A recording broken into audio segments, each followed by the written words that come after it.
me like a Hellcat.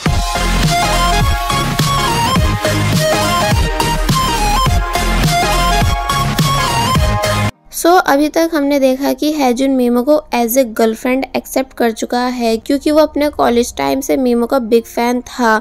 मगर वही सॉन्गसो इन सभी चीज़ों को जानकर खुश नहीं, क्योंकि अब वो भी मीमो को लाइक करने लगा है। जिसके बाद अब हम देखते हैं कि डोंगमी उसी पर्सन को मैसेज कर रही है जिससे उसने ओवन बाय किया है, क्योंकि ओवन में कुछ खराबियाँ थी। मगर ओवन ऑनर रिप्लाई नहीं देता कि तभी एक बच्चा डोंगमी को पुकारता है कलर्स के बारे में पूछने के लिए। तो तब डोंगमी उसे कलर मिक्स करके दिखाने लगी, मगर तभी नोटिस करती है कि सब लड़के लड़कियों के साथ बैठे हुए हैं, जैसे ये लोग अपने अपने पार्टनर्स चूज कर चुके हो। इसलिए डोंगमी उन सभी से अलग अलग बैठने को कहने लगी, यानी बॉयज एक साइड और गर्ल्स दूसरी साइड, क्योंकि भला डोंगमी के सिंगल होते हुए ये सब ऐसे कैसे खुश रह सकते हैं।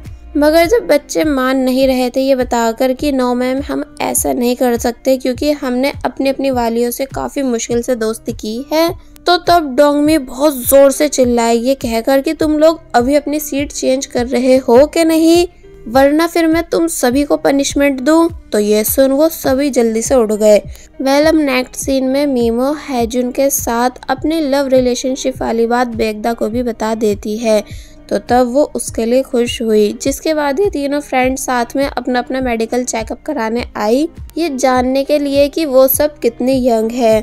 मगर रिहान के साथ हैरान नहीं होती है, क्योंकि वो अपनी प्रेगनेंसी का जानकर अभी तक सदमे में है।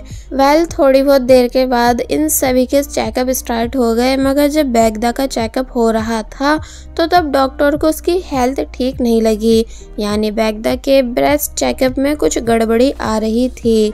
इसलिए ये सुन बेगदा परेशान हो जाती है। अब आफ्टर चेकअप ये सभी छुप कर हैजुन को देखने आई, जो कि हमेशा की तरह आज भी हैंडसम दिख रहा था। इसलिए मीमो कहती है कि देखा, क्या तुम दोनों यकीन कर सकती हो कि ये मेरा बॉयफ्रेंड है।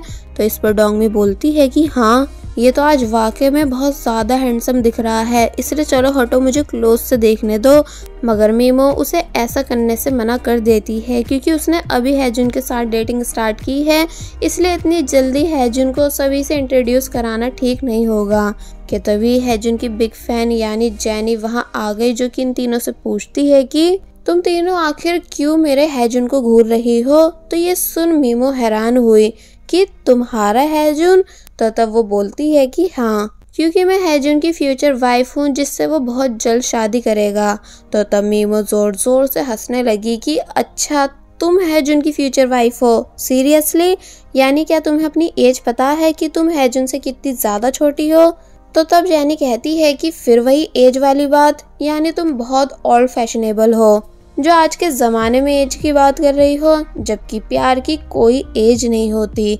मीमो बोलने लगी कि चलो ठीक है, माना कि एज मायने नहीं रखती, मगर तुम इतनी कॉन्फिडेंस कैसे हो कि हैजुन सिर्फ तुम ही से शादी करेगा।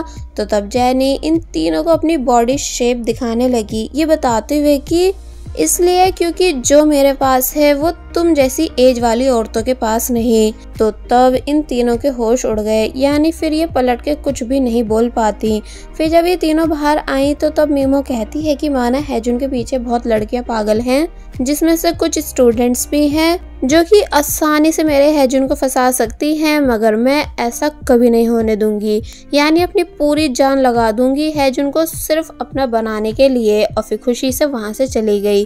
तो तब डोंगमी कहती है कि बेचारी मीमो, लगता है कि ये बहुत जल्द हैजुन को भी खोने वाली है, क्योंकि हैजुन की फैन फॉलोइंग बहुत ही ज़्यादा है। अब नेक्स्ट सीन में हमें जैनी को हैजुन के साथ दिखाया गया, क्योंकि वो हर रोज़ कोई ना कोई बीमारी का बहाना करके उससे मिलने आती है और पूछती है कि वो तीनों लेडीज़ कौन थी जो आज आपको घूर रही थी।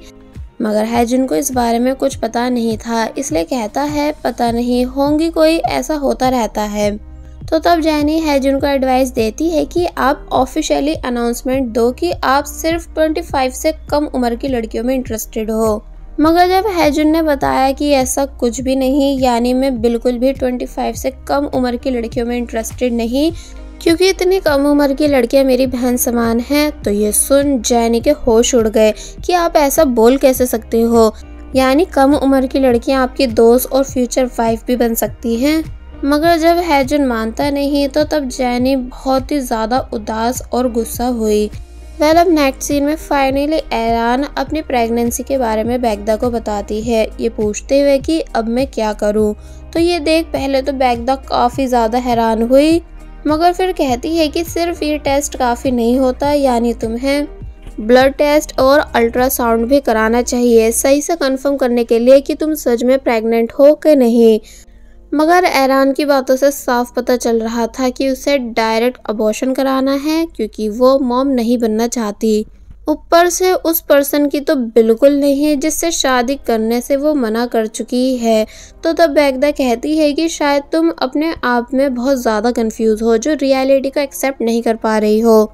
इसलिए अगर तुम्हें लगता है कि मैं तुम्हारा अबॉर्शन जैसी गलत चीज़ में साथ दूंगी तो ये तुम्हारी गलत फहमी है। अच्छा रहेगा कि तुम इस ब्लेसिंग को एक्सेप्ट करो।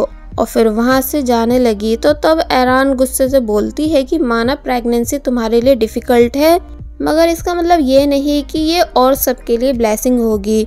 तो इस पर बैगदा ने जवाब दिया कि अगर तुम कोई भी गलत डिसीजन लोगी तो फिर शायद हम कभी दोस्त नहीं रह पाएंगे। और फिर वहाँ से चली गई। रास्ते में थोड़ा आगे आने के बाद बैगदा को अपना पास्ट याद आने लगा। एक्चुअली बैगदा मीमो के ग्रुप की फर्स्ट मैरिड गर्ल है, यानी जिसने सबसे पहले शादी की थी, क्योंकि टाई बैगदा के साथ स्टार्टिंग में ही फॉल इन लव हो गया था जब वो एक के-पॉप आइडल थी। शादी होने के बाद सब कुछ ठीक रहा, यानी इन दोनों को किसी चीज़ की कभी कोई परेशानी नहीं हुई, क्योंकि टाई की फैमिली बहुत ज़्यादा रिच है, इसलिए पैसे की इन्हें कभी प्रॉब्लम नहीं आई। मगर बैगदा पर सिर्फ एक प्रेशर था कि वो अब जल्द से जल्द बेबी करे, जिससे टाई के खानदान का नाम आगे चल सके।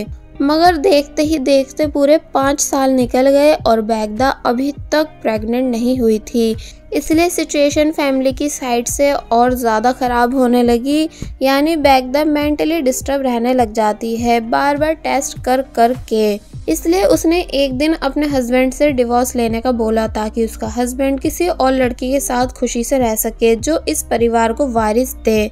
मगर टाई ऐसा करने से साफ इनकार कर देता है, क्योंकि उसके अकॉर्डिंग वो दोनों भी हमेशा खुश रह सकते हैं। मगर अब बैगदा फैमिली के प्रेशर और फैमिली के तानों से परेशान आ चुकी थी। बैगदा अपनी सभी उम्मीदें हार चुकी थी, मगर आफ्टर मंथ एक मैजिक हुआ और बैगदा प्रेग्नेंट हो गई। इसलिए प्रेजेंट में दिखाया जाता है कि उसका बेटा योंग अब काफ़ी बड़ा हो चुका है, मगर वो हमेशा उदास ही रहता है, क्योंकि वो अपने पेरेंट्स से परेशान है, जो कि हमेशा लड़ते रहते हैं। यानी अब सब ठीक होने के बाद भी टाई और बैगदा के बीच लड़ाई क्यों रहती है, ये हमें बाद में बताया जाएगा। वेल अब हमें फिर से डोंगमी को दिखाया गया, जो कि अभी तक ओवन ऑनर के रिप्लाई के इंतज़ार में थी, जो कि मैसेज सीन तो कर रहा था मगर कोई रिप्लाई दे नहीं रहा था कि तभी अचानक रिप्लाई आया कि माफ़ करना, मैं आपको बताना भूल गया था कि मेरे ओवन में कुछ खराबी है, इसलिए क्या मैं एज ए सॉरी आपको डिनर करा सकता हूँ। तो ये देख डोंगमी इतना ज़्यादा खुश हुई कि ज़ोर ज़ोर से चिल्लाने लगी एंड पागलों की तरह डांस करना शुरू कर देती है, क्योंकि वो ओवन के ओनर से फिर से मिलने के लिए बहुत ज़्यादा एक्साइटेड है। वेल अब नेक्स्ट सीन में दिखाया गया कि मीमो कॉल पर हैजुन से बात कर रही है कि हैजुन को खाने में क्या पसंद है, ताकि वो उसके लिए उसका फेवरेट फूड बना सके। और फिर जब आफ्टर शॉपिंग वापस घर आई तो तब उसे वहाँ मिनवू बैठा हुआ दिखा। पहले तो वो पूछती है कि तुम कौन हो, किससे मिलने आए हो, क्योंकि मीमो को नहीं पता कि ये सोंगसू का बेटा है। इसलिए जब जैसे पता चला कि ये सोंगसू का बेटा है तो ये सुन वो काफ़ी ज़्यादा हैरान हुई। By the way door device की बैटरी ख़त्म हो गई थी, जिस वजह से मिनवू घर के अंदर नहीं जा पा रहा था।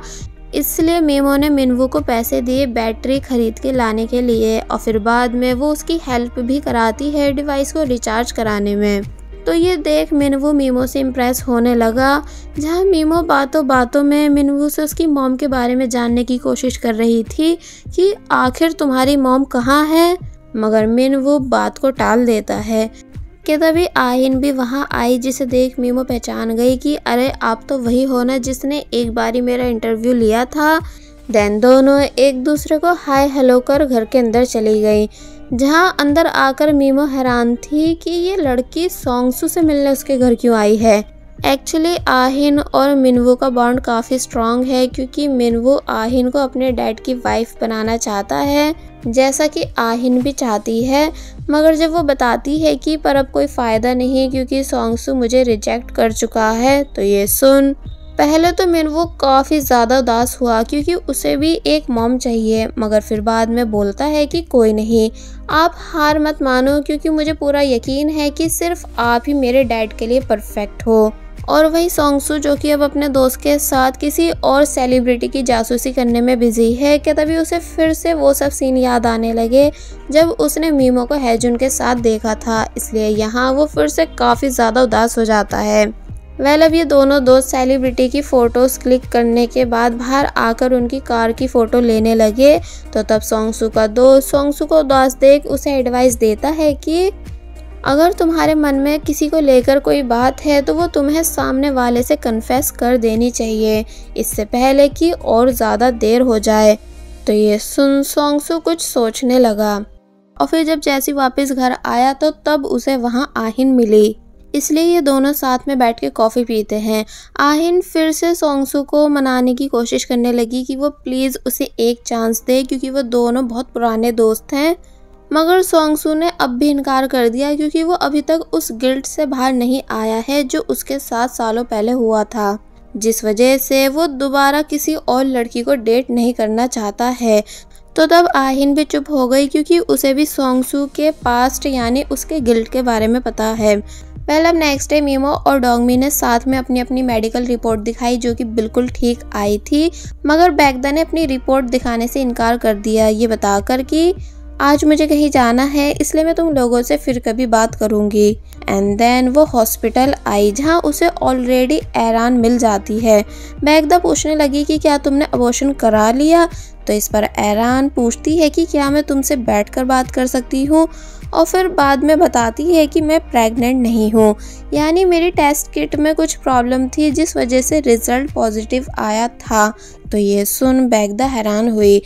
एरान आगे बताती है कि अब मैं बैंक से शादी करने का सोच रही हूँ, यानी इन दोनों हुए शॉकिंग सीन्स की वजह से मुझे समझ आ गया है कि मुझको सच्चाई एक्सेप्ट करनी चाहिए इससे पहले कि देर हो जाए, यानी बैंक एक बहुत ही अच्छा इंसान है जिसका मैंने दिल तोड़ा है, जबकि सारी गलतियाँ सिर्फ मेरी थी, इसलिए अब मैं अपनी गलतियों को सुधारूंगी।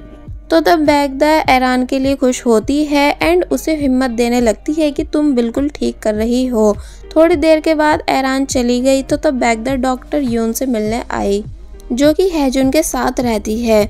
यून बैगदा की रिपोर्ट दिखाते हुए बताती है कि आपके ब्रेस्ट में बहुत बड़ी प्रॉब्लम आई है जिसे ठीक करने के लिए आपको ऑपरेशन करना ही होगा, क्योंकि अगर आप इसे ठीक नहीं कराओगी तो इससे आपकी जान भी जा सकती है, मगर इसे ठीक कराने के लिए आपको अपना ब्रेस्ट खोना होगा। तो ये सुन बैगदा काफ़ी बुरी तरह शॉक रह गई, इसलिए हॉस्पिटल से बाहर आकर सदमे में चली जाती है क्योंकि एक लड़की के लिए इस टाइप का ऑपरेशन कराना बहुत ज़्यादा मुश्किल है। और वहीं सोंगसू किसी लड़की की मेमोरियल पे आया जिसे देखते हुए वो यहाँ काफ़ी ज़्यादा इमोशनल हुआ क्योंकि शायद ये उसके बेटे मिनवू की मदर है।